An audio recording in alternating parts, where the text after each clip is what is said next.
ఒక పోలీస్ కాకి చొక్కా ఒంటి మీదకి రావాలంటే ఏదో బయటికి వెళ్ళి సిఎంఆర్ లోనో లేకపోతే ఎక్కడో లెక్కీ షాపింగ్ మాల్కో లేకపోతే ఇంకో షాపింగ్ మాల్కి వెళ్ళి కొనేసి తెచ్చుకున్నంత ఈజీ కాదు. కాకి చొక్కా మీద పడ్డం అంటే ఆ కాకి చొక్కా పోలీస్ కానిస్టేబుల్ దగ్గర నుంచి ఐపీఎస్ వరకు కాకి చొక్కా ఒంటి మీద పడాలంటే ఎగ్జామ్స్ రాసుకొని రన్నింగ్లు పాస్ అయ్యి వాళ్ళు బాడీ ఫిజికల్ ఫిట్నెస్కి వాళ్ళు పాస్ అయ్యి అదేవిధంగా ఇంటర్వ్యూలకి అటెండ్ అయ్యి కఠోరమైన శ్రమ చేస్తే తప్ప ఆ పోలీస్ చొక్కా ఒంటి మీదకి రాదు, ఆ కాకి చొక్కా ఒంటి మీదకి రాదు. అటువంటి కాకి చొక్కా నేను ఓడదీస్తాడట. అది కూడా ఒక ఎక్స్ సీఎం మాట్లాడే భాష ఏమిటో నాకు ఒక అర్థం కావట్లేదు. అందులో ఆడవాళ్ళు ఉన్నారు. అనంతపురం ఎస్పీ ఒక లేడీ, అనంతపురం డిఐజీ ఒక లేడీ, అక్కడ చాలా మంది లేడీ పోలీస్ కానిస్టేబుల్స్ ఉన్నారు, లేడీ ఎస్ఐస్ ఉన్నారు. అలాంటి వాళ్ళ గురించి బట్టలు ఉడదీస్తాం అలాగే ఇలాగా మాట్లాడుతూ ఉంటే సిగ్గనిపించట్లేదా? సంస్కారమేనా అది? కనీసం ఒక సంస్కారంతో కూడా మాట ఒక ఎక్స్ సీఎం గా మాట్లాడాలి అన్న ఇంగిత జ్ఞానం లేకుండా ఎక్కడికి వచ్చి మాట్లాడుతున్నాడు? ఇది ఒక విక్టిమ్ హౌస్ దగ్గరకు వచ్చి మాట్లాడే పరిస్థితి నిజంగానే అనిపించింది. ఒక పోలీస్ కాకి చొక్కా ఒంటి మీదకి రావాలంటే ఏదో బయటికి వెళ్ళి సిఎంఆర్ లోనో లేకపోతే ఎక్కడో లెక్కీ షాపింగ్ మాల్కో లేకపోతే ఇంకో షాపింగ్ మాల్కి వెళ్ళి కొనేసి తెచ్చుకున్నంత ఈజీ కాదు. కాకి చొక్కా మీద పడ్డం అంటే ఆ కాకి చొక్కా పోలీస్ కానిస్టేబుల్ దగ్గర నుంచి ఐపీఎస్ వరకు కాకి చొక్కా ఒంటి మీద పడాలంటే ఎగ్జామ్స్ రాసుకొని రన్నింగ్లు పాస్ అయ్యి వాళ్ళు బాడీ ఫిజికల్ ఫిట్నెస్కి వాళ్ళు పాస్ అయ్యి అదేవిధంగా ఇంటర్వ్యూలకి అటెండ్ అయ్యి కఠోరమైన శ్రమ చేస్తే తప్ప ఆ పోలీస్ చొక్కా ఒంటి మీదకి రాదు, ఆ కాకి చొక్కా ఒంటి మీదకి రాదు. అటువంటి కాకి చొక్కా నేను ఓడదీస్తాడట.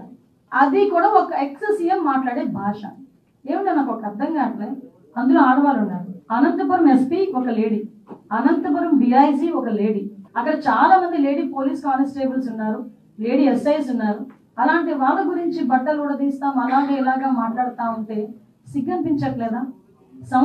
సంస్కారమేనా అది? కనీసం ఒక సంస్కారంతో కూడా మాట ఒక ఎక్స్ సీఎం గా మాట్లాడాలి అన్న ఇంగిత జ్ఞానం లేకుండా ఎక్కడికి వచ్చి మాట్లాడుతున్నాడు? ఇది ఒక విక్టిమ్ హౌస్ దగ్గరకు వచ్చి మాట్లాడే పరిస్థితి.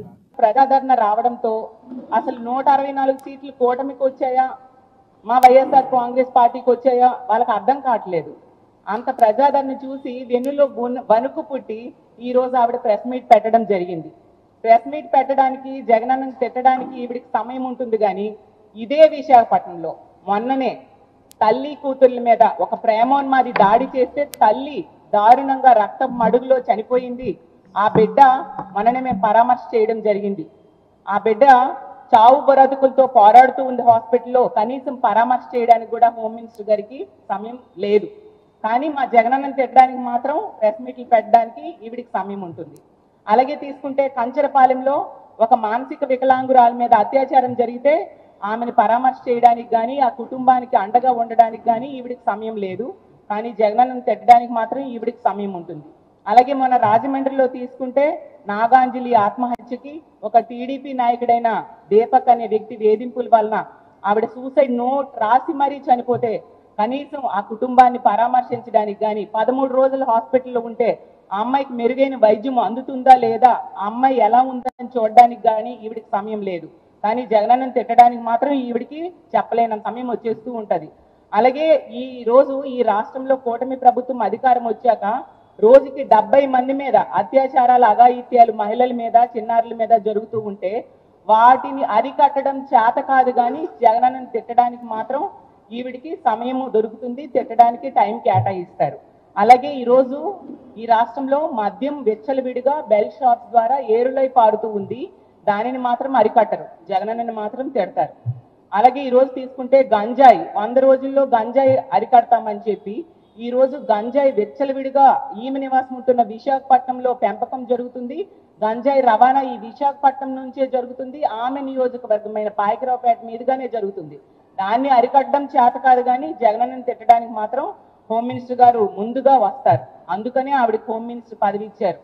అందుకే ఆ హోమ్ మినిస్టర్గా ఆవిడ పూర్తిగా విఫలమైందని మరీ చెప్తూ ఉన్నాం. ఆవిడ ఒక పాయకరావుపేట ఎమ్మెల్యే మాత్రమే. అలాగే తీసుకుంటే మా జగన్మోహన్ రెడ్డి గారిని పులివెందుల ఎమ్మెల్యే అంటుంది. ఎంత సంస్కారహీనంగా ఒక మాజీ ముఖ్యమంత్రి గారి గురించి ఆవిడ మాట్లాడుతూ ఉన్నారో అర్థం చేసుకోవచ్చు.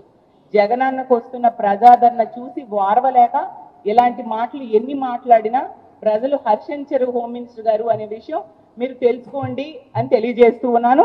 అలాగే జగన్ అన్న అంట క్రిమినల్లా మాట్లాడుతున్నారంట. అసలు మీరు ఏం మాట్లాడుతున్నారు? అసలు పోలీసు విషయంలో తీసుకుంటే జగన్మోహన్ రెడ్డి గారు పోలీసులు తిట్టారు అనేసి అబాండాలు వేస్తూ ఉన్నారు. ఏ పోలీసులు తిట్టారు? ఏ పోలీసులు తిట్టారు?